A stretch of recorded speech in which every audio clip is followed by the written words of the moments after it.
two.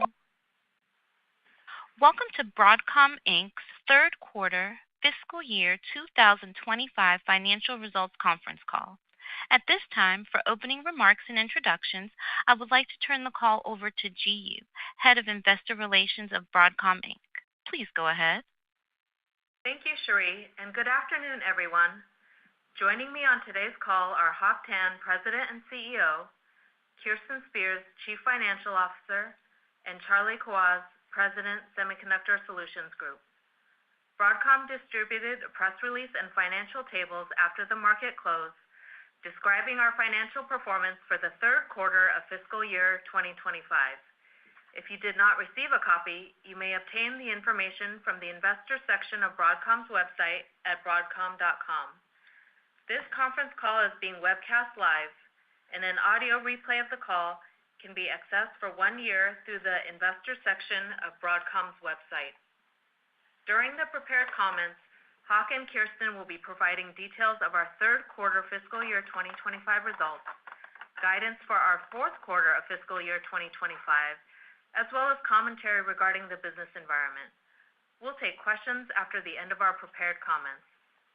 Please refer to our press release today and our recent filings with the SEC for information on the specific risk factors that could cause our actual results to differ materially from the forward-looking statements made on this call. In addition to U.S. GAAP reporting, Broadcom reports certain financial measures on a non-GAAP basis. A reconciliation between GAAP and non-GAAP measures is included in the tables attached to today's press release. Comments made during today's call will primarily refer to our non-GAAP financial results. I will now turn the call over to Hock. Thank you, Ji, and thank you, everyone, for joining us today. In our fiscal Q3 2025, total revenue was a record $16 billion, up 22% year-on-year. Now, revenue growth was driven by better-than-expected strength in AI semiconductors and our continued growth in VMware. Q3 consolidated adjusted EBITDA was a record $10.7 billion, up 30% year-on-year. Now, looking beyond what we're just reporting this quarter, with robust demand from AI, bookings were extremely strong, and our current consolidated backlog for the company hit a record of $110 billion. Q3 semiconductor revenue was $9.2 billion, as year-on-year growth accelerated to 26% year-on-year.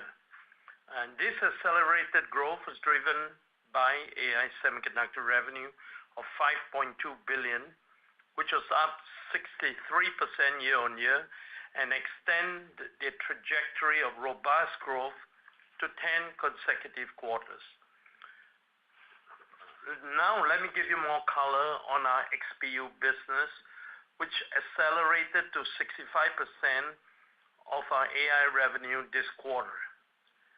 Demand for custom AI accelerators from our 3 customers continued to grow as each of them journeys at their own pace towards compute self-sufficiency. And progressively, we continue to gain share with these customers. Now, further to these 3 customers, as we had previously mentioned, we have been working with other prospects on their own AI accelerators. Last quarter, one of these prospects released production orders to Broadcom, and we have accordingly characterized them as a qualified customer for XPUs, and in fact have secured over $10 billion of orders of AI racks based on our XPUs. And reflecting this, we now expect the outlook for our fiscal 2026 AI revenue to improve significantly from what we had indicated last quarter.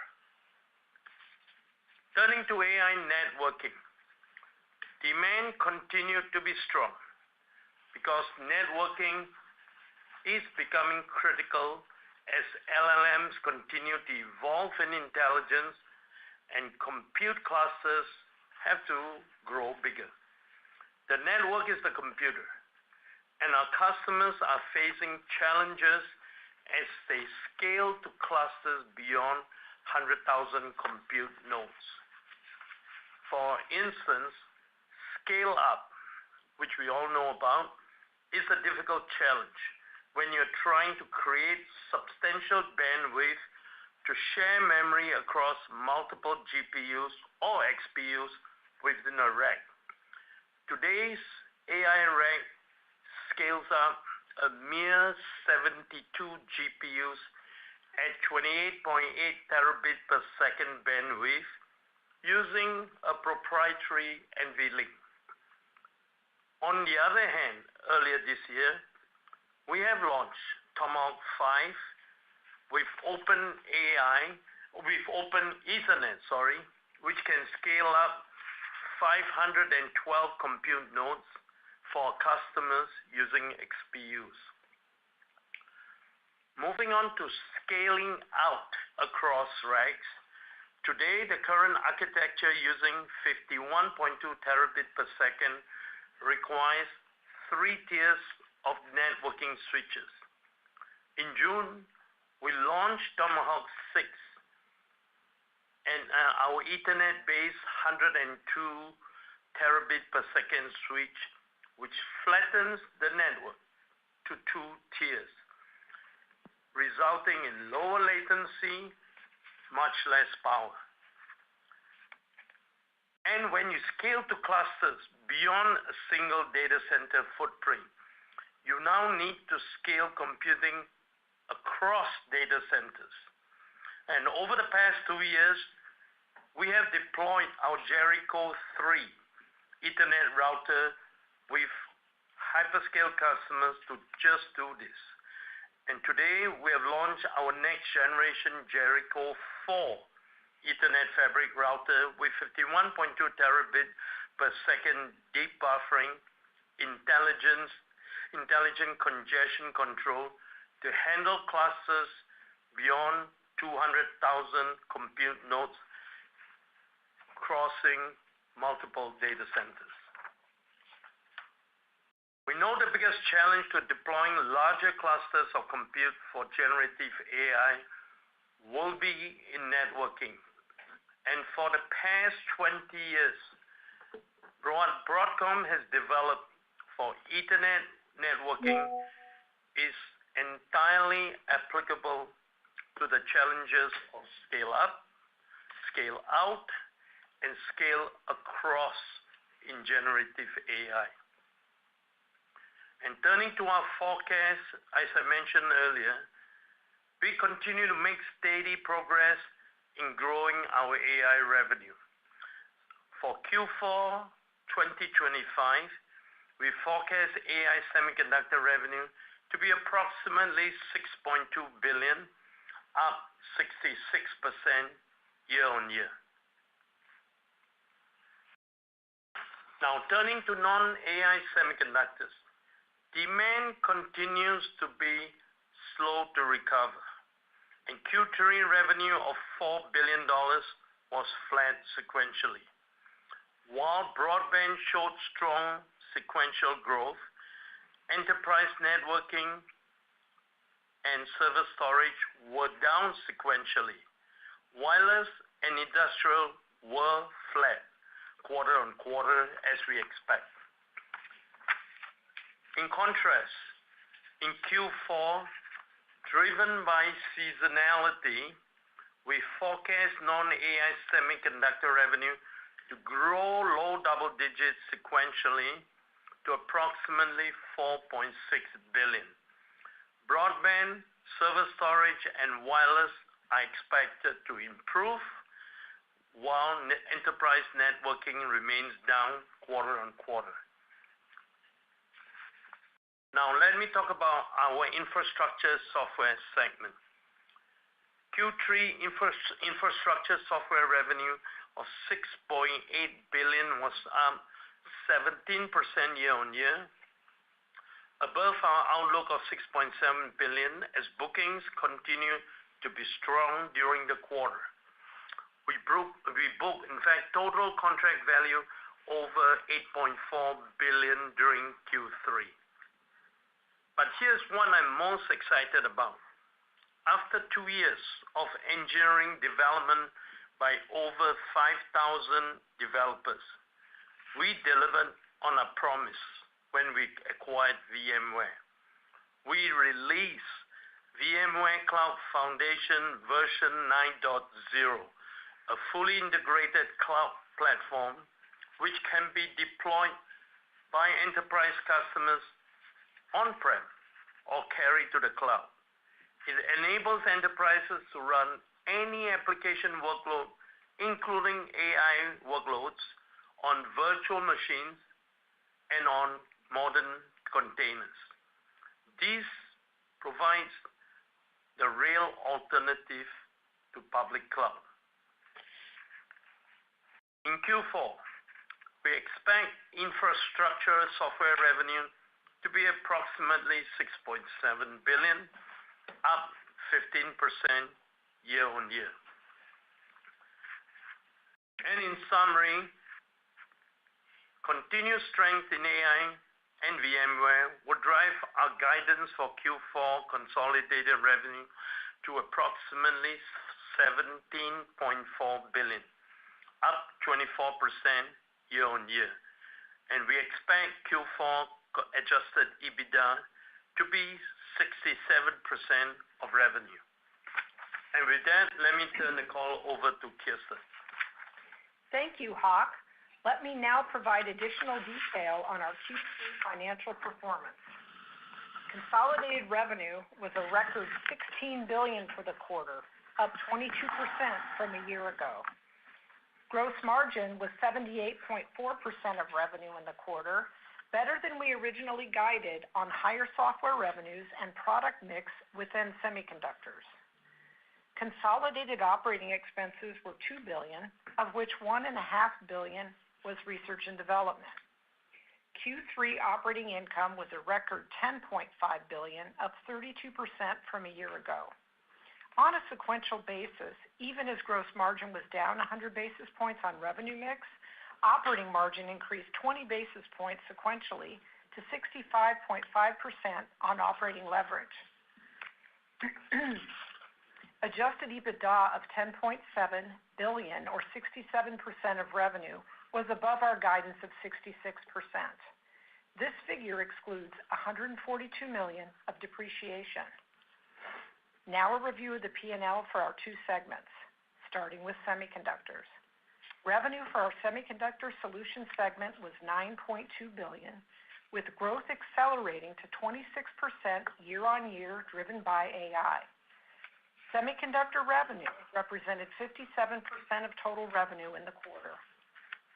Gross margin for our Semiconductor Solutions segment was approximately 67%, down 30 basis points year-on-year on product mix. Operating expenses increased 9% year-on-year to $961 million on increased investment in R&D for leading-edge AI semiconductors. Semiconductor operating margin of 57% was up 130 basis points year-on-year and flat sequentially. Now moving on to infrastructure software. Revenue for infrastructure software of $6.8 billion was up 17% year-on-year and represented 43% of revenue. Gross margin for infrastructure software was 93% in the quarter compared to 90% a year ago. Operating expenses were $1.1 billion in the quarter, resulting in infrastructure software operating margin of approximately 77%. This compares to operating margin of 67% a year ago, reflecting the completion of the integration of VMware. Moving on to cash flow. Free cash flow in the quarter was $7 billion and represented 44% of revenue. We spent $142 million on capital expenditures. Day sales outstanding were 37 days in the third quarter compared to 32 days a year ago. We ended the third quarter with inventory of $2.2 billion, up 8% sequentially in anticipation of revenue growth next quarter. Our days of inventory on hand were 66 days in Q3 compared to 69 days in Q2 as we continue to remain disciplined on how we manage inventory across the ecosystem. We ended the third quarter with $10.7 billion of cash and $66.3 billion of gross principal debt. The weighted average coupon rate and years to maturity of our $65.8 billion in fixed rate debt is 3.9% and 6.9 years respectively. The weighted average interest rate and years to maturity of our $500 million in floating rate debt is 4.7% and 0.2 years respectively. Turning to capital allocation. In Q3, we paid stockholders $2.8 billion of cash dividends based on a quarterly common stock cash dividend of 59 cents per share. In Q4, we expect the non-GAAP diluted share count to be approximately 4.97 billion shares, excluding the potential impact of any share repurchases. Now moving to guidance. Our guidance for Q4 is for consolidated revenue of $17.4 billion, up 24% year on year. We forecast semiconductor revenue of approximately $10.7 billion, up 30% year on year. Within this, we expect Q4 AI semiconductor revenue of $6.2 billion, up 66% year on year. We expect infrastructure software revenue of approximately $6.7 billion, up 15% year on year.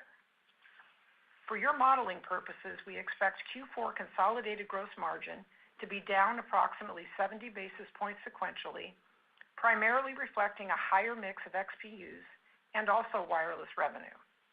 As a reminder, consolidated gross margins through the year will be impacted by the revenue mix of infrastructure software and semiconductors and product mix within semiconductors. We expect Q4 adjusted EBITDA to be 67%. We expect the non-GAAP tax rate for Q4 and fiscal year 2025 to remain at 14%.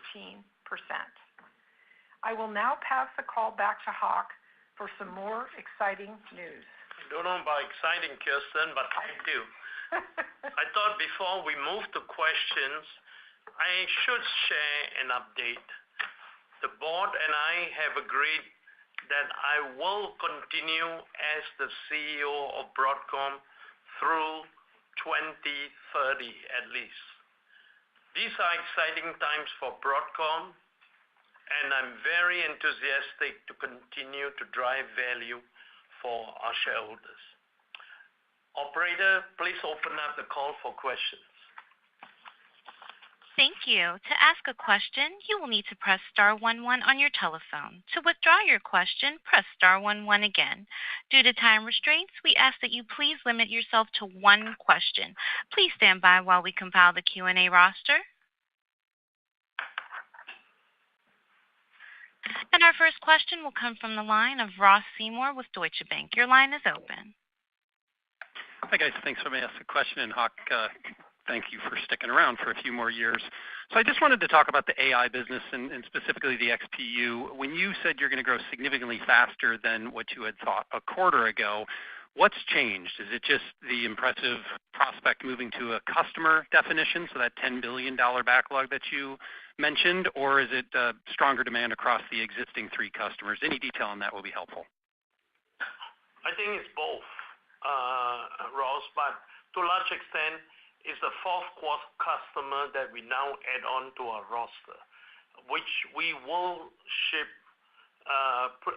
pretty strongly in 2026, beginning 2026, I should say.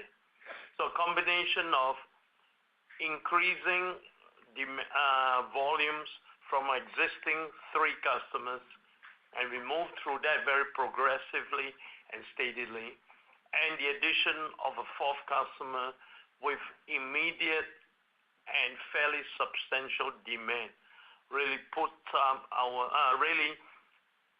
changes our thinking of what 26 would be starting to look like. Thank you. Thank you. One moment for our next question. That will come from the line of Harlan Sur with J.P. Morgan. Your line is open. Hi, good afternoon. Congratulations on a well-executed quarter and strong free cash flow. I know everybody's going to ask a lot of questions on AI, Hock. I'm going to ask about the non-AI semi business. If I look at your guidance for Q4, it looks like the non-AI semi business is going to be down about 7-8% year-over-year in fiscal 25 if you hit the midpoint of the Q4 guidance. Good news is that the negative year-over-year trends have been improving through the year. In fact, I think you guys are going to be positive year-over-year in the fourth quarter. You've characterized it as relatively close to the cyclical bottom, relatively slow to recover. However, we have seen some green shoots of positivity, right? Broadband, server storage, enterprise networking. You're still driving the DOCSIS 4 upgrade in broadband cable. You've got next-gen PON upgrades in China and the U.S. in front of you. Enterprise spending on network upgrades is accelerating. So near term, from the cyclical bottom, how should we think about the magnitude of the cyclical upturn? And given your 30 to 40-week lead times, are you seeing continued order improvements in the non-AI segment, which would point you to continued cyclical recovery into next fiscal year? Well, and if you take a look at that non-AI segment, I mean, you're right. From a year-on-year Q4 guidance, we are actually up, as you say, slightly, 1 or 2% from a year ago. And it's not much really to shout about at this point. And the big issue is there are puts and takes.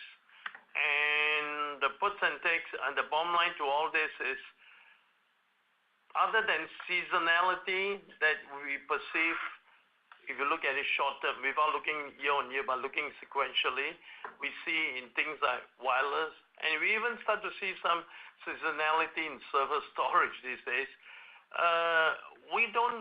It kind of all washes out so far. The only consistent trend we've seen over the last 3 quarters that is moving up strongly is broadband. And nothing else, if you look at it from a cyclical point of view, seems to be able to sustain an uptrend so far. I don't think it's getting, but as a whole, they're not getting worse, as you pointed out, Harlan, but they are not showing a V-shaped recovery as a whole that we would like to see and expect to see in cyclical semiconductor cycles.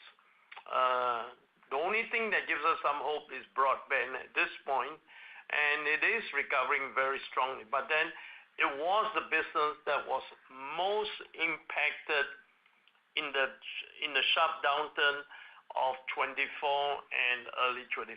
So again, one takes that with a grain of salt. But best answer for you is non-AI semiconductor is kind of slow to recover, as I said. And Q4 year on year is up maybe low single digits is the best way to describe it at this point.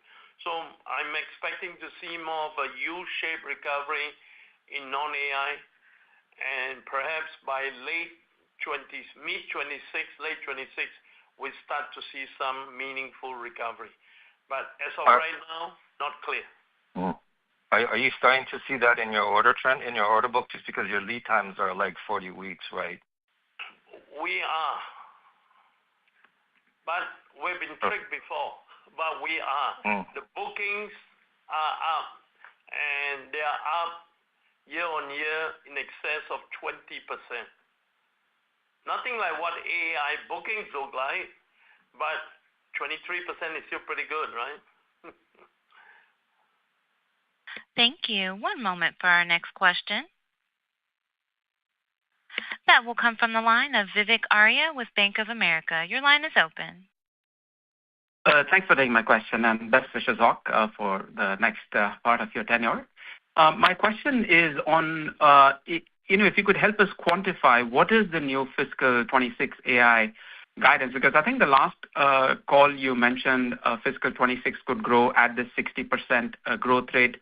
So what is the updated number? Is it 60% plus the $10 billion that you mentioned? And sort of related to that, do you expect the custom versus networking mix to stay broadly what it has been this past year or evolve more towards custom? So any quantification and this networking versus custom mix would be really helpful for fiscal 26.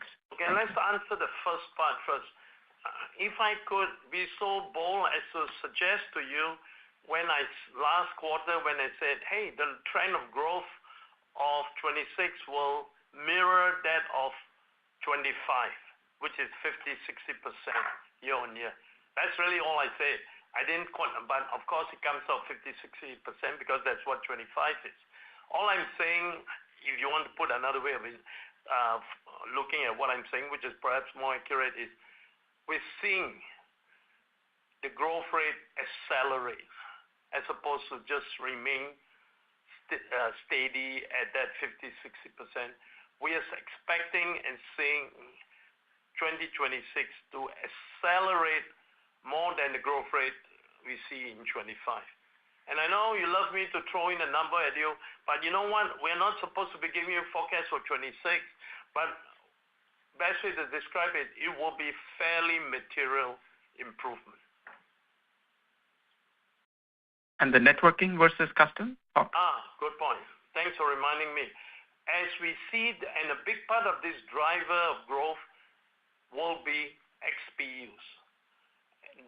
At the risk of repeating what I said in my remarks, comes from the fact that we are continue to gain share at our three original customers. They have to, they're on their journey, and each passing generation, they go more to XPUs. So we are gaining share from these three. We now have the benefit of an additional fourth significant customer. I should say fourth and very significant customer. And that combination will mean more XPUs. And as I said, as we create more and more XPUs among four guys, the networking, we get the networking with these four guys, but now the mix of networking from outside these four guys will now be diluted, be a smaller share.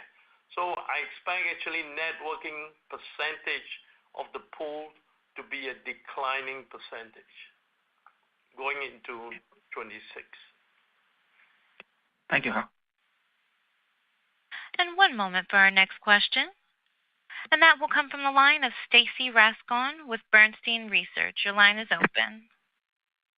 Hi, guys. Thanks for taking my question. I was wondering if you could help me parse out this $110 billion backlog. Did I hear that number right? Could you give us some color on the makeup of it? Like, how far out does that go? And, like, how much of that $110 billion is AI versus non-AI versus software? Well, I guess, Stacy, we generally don't break up backlog. I'm just giving a total number to give you a sense of how strong the business is as a whole for the company. And it's largely driven by AI in terms of growth. Software continue to add on a steady basis, and non-AI, as I indicated, has grown double digits. Nothing compared to AI, which has grown very strongly. Give you a sense, perhaps fully 50% of it, at least, is semiconductors. Okay, and it's fair to say that of that semiconductor piece, it's going to be much more AI than non-AI. Right. Yeah, got it. That's helpful. Thank you. One moment for our next question. And that will come from the line of Ben Reitzes with Melius. Your line is open. Hey, guys. Thanks a lot. I appreciate it. Hock, congrats on being able to guide to the AI revenue well above 60% for next year. So I wanted to be a little greedy and ask you about maybe 27 and the other three customers or so, how's the dialogue going beyond these four customers? In the past, you've talked about having 7. Now we've added a fourth to production, and then there were 3. Are you hearing from others? And how's the trend going maybe with the other 3, maybe beyond the 26, into 27 and beyond? How's that momentum, you think, going to shape up? Thanks so much. Ben, you are definitely greedy and definitely overthinking this for me. Thank you. But that's asking for subjective qualification, and frankly, I don't want to give that. I'm not comfortable giving that because sometimes we stumble into production in time frames that are fairly unexpected, surprisingly. Equally, it could get delayed. So I rather not give you any more color on prospects than to tell you these prospects are real prospects and continue to be very closely engaged towards developing each of their own XPUs with every intent of going into substantial production, like the 4 we have today who are custom. Yeah, you still think that million units by goal for these 7 though is still intact? For the 3, I said. Now there are 4. That's still only for the customers. For the prospects, no comment. I'm no position to judge on that. But for our 4 customers now, yes. All right. Thanks a lot. Congrats. One moment for our next question. And that will come from the line of Jim Schneider with Goldman Sachs. Your line is open.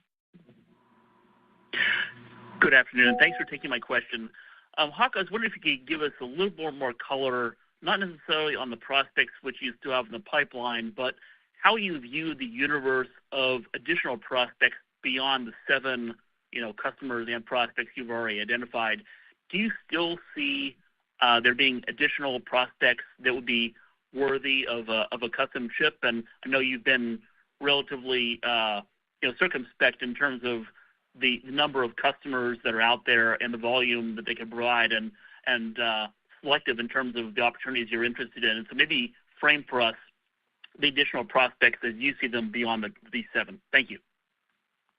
That's a very good question, and let me answer it in a fairly broader basis.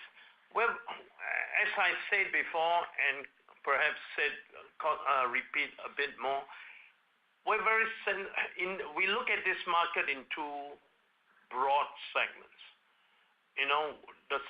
One is simply the parties, the customers who develop their own LLM. And the rest of the other market I consider is collectively lumped as enterprise. That is markets that will run AI workloads for enterprise, whether it's on-prem or GPU, XPU, or whatever as a service. The enterprise. We don't address that market, to be honest. We don't. That's because that's a hard market for us to address, and we're not set up to address that. We instead address this LLM market, and as I said many times before, it's a very narrow markets. Few players driving frontier models on a very accelerated trend towards super intelligence, for one, plagiarizing the term of someone else, but you know what I mean. And they are the guys who need to invest a lot initially, in my view, on training of ever larger and larger clusters of ever more capable accelerators.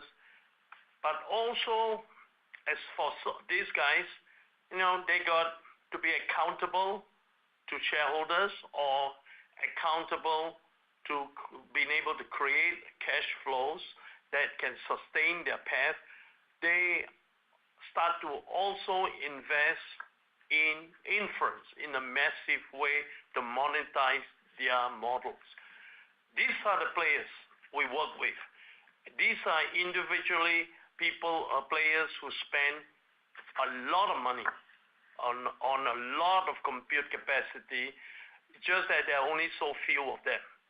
And I have identified 7, 4 of which now are customers, 3 continues to be prospects we engage with.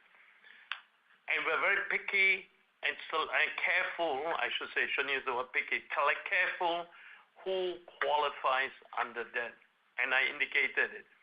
They are building a platform or have a platform and are investing very much on leading LLMs models. And we're 7, and I think that's about it. We may see one more perhaps as a prospect, but again, we are very thoughtful and careful about even making that qualification. But right now, for sure, we have 7. And that's, for now, is pretty much what we have. Thank you. One moment for our next question. And that will come from the line of Tom O'Malley with Barclays. Your line is open. Hey, guys. Thanks for taking my question, and congrats on the really good results. I wanted to ask on the Jericho 4 commentary. NVIDIA talked about the XGX switch and now is talking about scale across. You're talking about Jericho 4. It sounds like this market is really starting to develop. Maybe you could talk about when you see material uplift in revenue there and why it's important to start thinking about those type of switches as we move more towards inferencing. Thank you, Hock. Great. Well, thank you for picking that up. Yes, scale across is the new term now, right? Thrown in. There's scale up, which is within the rack, which is computing within the rack. Scale out, doing across racks, but within the data center. But now when you get to clusters that are, I'm not 100% sure where the cutoff is, but say above 100,000 GPU or XPUs.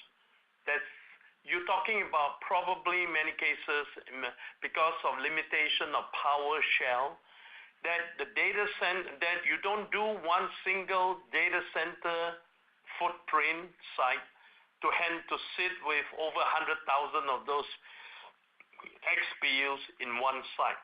Power may not be easily available, land may not be, it's cumbersome. So some outcomes, most of all our customers now we see create multiple data center sites close at hand, not far away, within range 100 kilometers. It's kind of the level, but be able to then put in homogeneous XPUs or GPUs in this multiple location, 3 or 4, and network across them so that they behave like, in fact, a single cluster. That's the coolest part. And that technology, which requires, because of distance, deep buffering, very intelligent congestion control, is technology that exists for many, many years in the likes of the telcos of AT&T and Verizon doing network routing. Except this is for even somewhat more trickier workloads, but the same. And we've been shipping that to a couple of hyperscalers over the last 2 years as Jericho 3. As the scale of these clusters and the bandwidth required for AI training expands, we now launch this Jericho 4, 51 terabit per second to handle more bandwidth, but same technology we have tested, proven for the last 10, 20 years. Nothing new. Don't need to create something new for that. It's running in Ethernet and very proven, very stable. And as I said, last 2 years under Jericho 3, which runs 256 connections, no compute nodes, we've been selling to a couple of our hyperscale customers.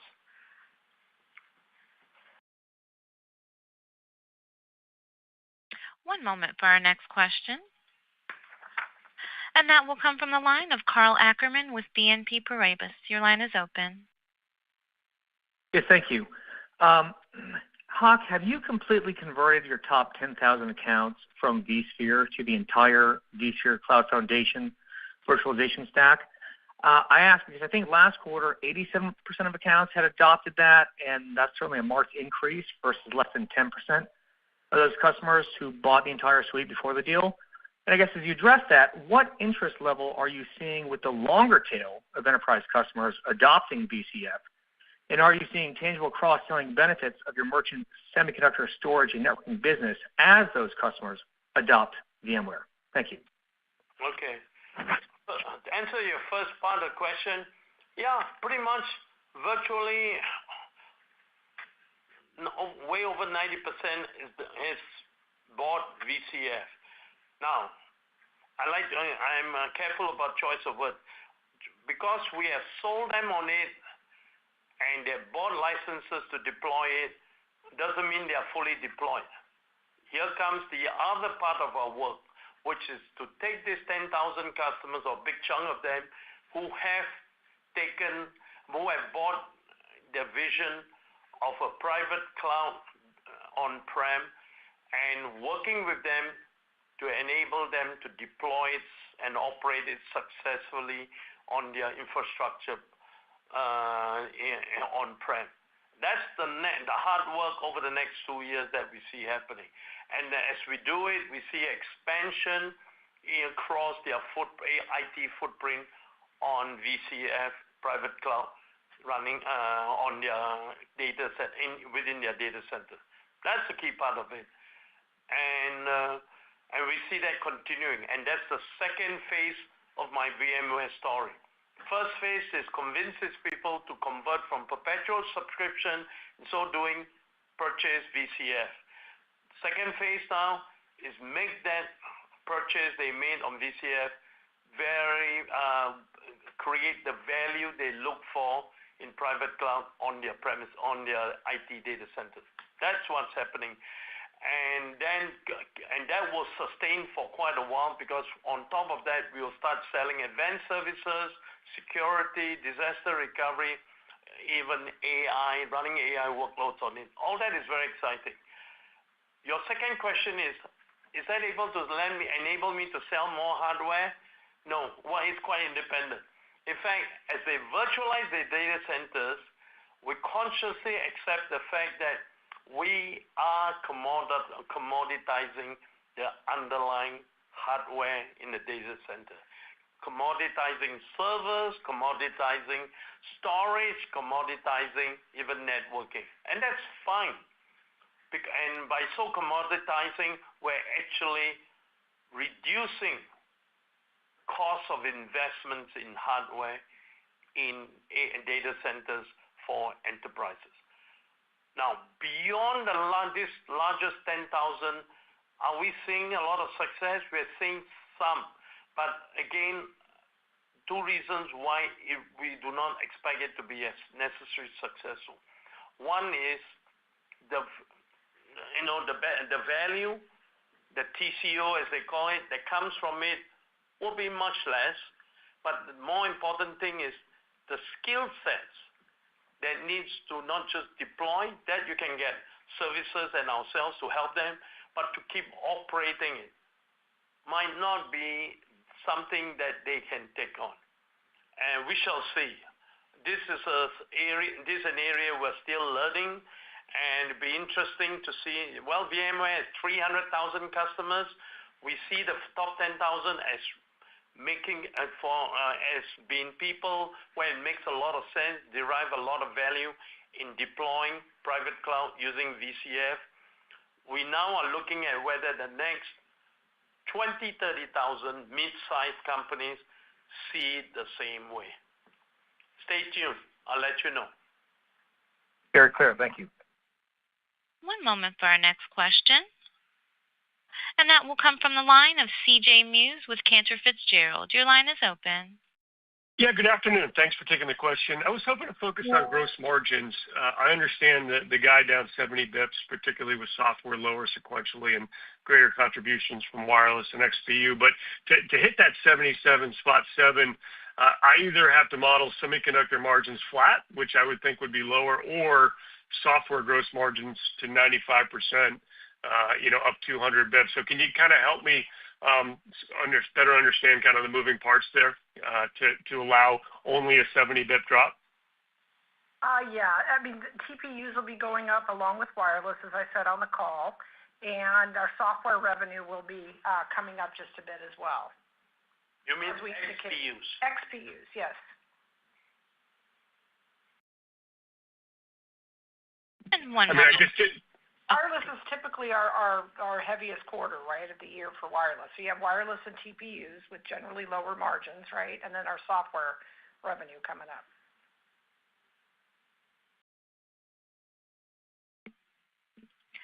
And one moment for our next question. And that will come from the line of Joe Moore with Morgan Stanley. Your line is open. Great. Thank you. In terms of the fourth customer, I think you've talked in the past about potential customers 4 and 5 were more hyperscale, and 6 and 7 were more like, the LLM makers themselves. Can you give us a sense for if you could help us categorize that? If not, that's fine. And then the $10 billion of orders, can you give us a time frame on that? Thank you. Okay. Yeah, no, it's towards at the end of the day, all 7 do LLMs. Not all of them have the huge platform we're talking about, but one could imagine eventually all of them will have or create a platform. So it's hard to differentiate the two. But coming on the second and the delivery of the 10 billion, I'll probably be in around, I would say, the second half of our fiscal year 2026. I would say, to be even more precise, likely to be Q3 of our fiscal 26. Okay. Q3 it starts, or Q3 is what time frame does it take to deploy 10 billion? Starts and ends in Q3. Okay. All right. Thank you. One moment for our next question. And that will come from the line of Joshua Buchalter with TD Cowen. Your line is open. Hey, guys. Thank you for taking my question, and congrats on the results. I was hoping you could provide some comments on momentum for scale-up Ethernet and how it compares with UA-Link and PCIe solutions out there. How meaningful is it to have the Tomahawk Ultra's product out there with a lower latency, and how meaningful do you think the scale-up Ethernet opportunity could be over the next year as we think about your AI networking business? Thank you. Well, that's a good question, and we ourselves are thinking about that too, because to begin with, our Ethernet solutions are very disaggregated from the AI accelerators anybody does. It's separate. We treat them as separate, even though you're right, the network is a computer. We have always believed that Ethernet is open source. Anybody should be able to have choices, and we keep it separate from our XPU. But the truth of the matter is, for our customers who use the XPU, we develop and we optimize our networking switches and other components that relate to being able to network signals in any clusters hand in hand with it.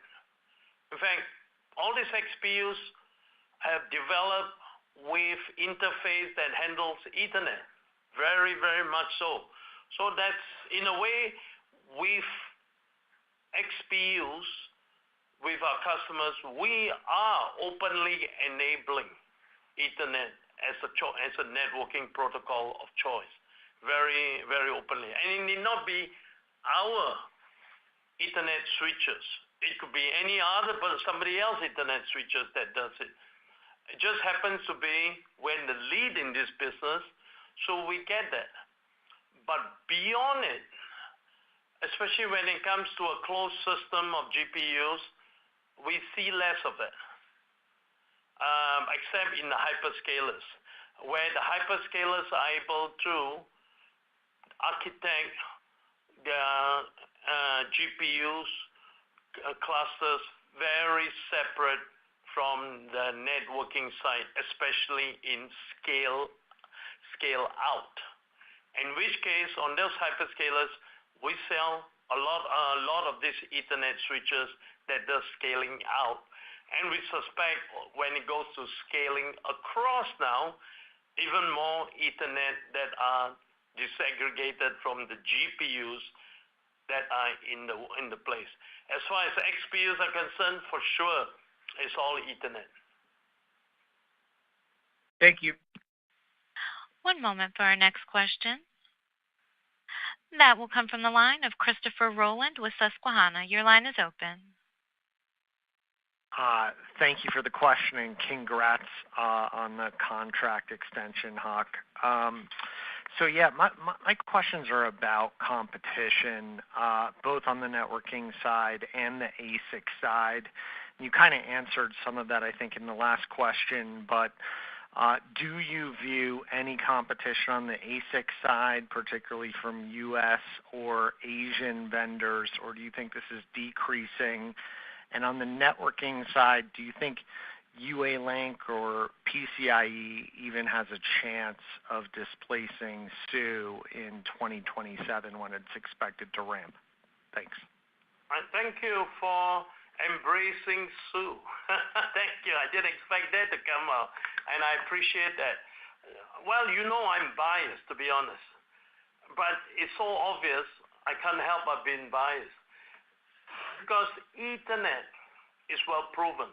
Ethernet is so known to the engineers, the architects that sits in all these hyperscalers, developing, designing AI data centers, the AI infrastructure. It's the logical thing for them to use, and they are using it, and they are focusing on it. And the development of separate individualized protocols, frankly, it's beyond my imagination why they bother. Ethernet is there. It's been well used. It's proven it can keep going up. The only thing people talk about is perhaps latency, especially in scaling up. Hence the emergence of NVLink. And even then, as I indicated, it's not hard for us, and we are not the only one who can do that. Quite a few others in Ethernet can do it in the switches. You can just tweak the switches to make the latency super good, better than NVLink, better than InfiniBand, less than 250 nanoseconds easily, and that's what we did. So it's not that hard. And perhaps I say that because we have been doing it as Ethernet has been around the last 25 years at length. So it's there, the technology. There's no need to go and create some cook-up protocols that now you have to bring people around.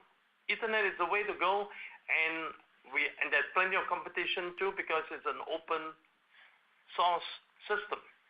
So I think Ethernet is the way to go, and for sure in developing XPUs for our customers, all these XPUs with the agreement of customers are made compatible interface with Ethernet, and not some fancy other interface that one has to keep going as bandwidths increase.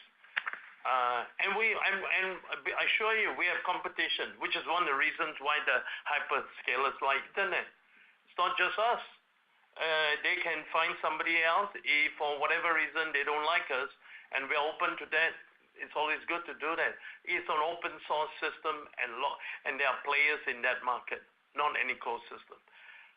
Switching on to XPU competition, we hear about competition and all that. It's just that it's a competition it's an area that we always see competition, and our only way to secure our position is we try to out-invest and out-innovate anybody else in this game. We have been fortunate to be the first one creating this XPU model of ASICs on silicon, And we also have been fortunate to be probably one of the largest IP developers of semiconductor out there. Things like serializer, deserializer, SerDes, being able to develop the best packaging, being able to design things that are very low power. So we just have to keep investing in it, which we do, to outrun the competition in this space. And I believe we're doing a fairly decent job of doing it at this point. Very clear. Thanks, Hock. Sure. Thank you. And we do have time for one last question, and that will come from the line of Harsh Kumar with Piper Sandler. Your line is open. Hey, guys. Thanks for squeezing me in. Hock, congratulations on all the exciting AI metrics, and thanks for everything you do for Broadcom and sticking around. Hock, my question is, you've got 3 to 4 existing customers that are ramping. As the data centers for AI clusters get bigger and bigger, it makes sense to have differentiation, efficiency, etc. Therefore, the case for XPUs. Why should I not think that your XPU share at these 3 or 4 customers that are existing will be bigger than the GPU share in the longer term? It will be. It's a logical conclusion, Harsh. You're correct. And we are seeing that step by step. As I say, it's a journey. It's a multi-year journey because it's multi-generational. Because these XPUs don't stay still either. I'm doing multiple versions, at least 2 versions, 2 generational versions for each of these customers we have. And with each newer generation, they increase the consumption, the usage of the XPU as they gain confidence, as the model improves, they deploy it even more. So that's the logical trend that XPUs will keep in these few customers of ours, whereas they are successfully deployed and their software stabilizers, the software stack, the libraries that sits on these chips stabilizes and proves itself out. They will have the confidence to keep using a higher and higher percentage of their compute footprint in their own XPUs, for sure. And we see that. And that's why I say we progressively gain share. Thank you, Hock. Thank you. I would now like to turn the call back over to Ji Yoo, Head of Investor Relations, for any closing remarks. Thank you, Cherie. This quarter, Broadcom will be presenting at the Goldman Sachs Communacopia and Technology Conference on Tuesday, September 9th in San Francisco, and at the JP Morgan U.S. All-Stars Conference on Tuesday, September 16th in London. Broadcom currently plans to report its earnings for the 4th quarter and fiscal year 2025 after close of market on Thursday, December 11th, 2025. A public webcast of Broadcom's earnings conference call will follow at 2 p.m. Pacific. That will conclude our earnings call today. Thank you all for joining. Cherie, you may end the call. This concludes today's program. Thank you all for participating. You may now disconnect.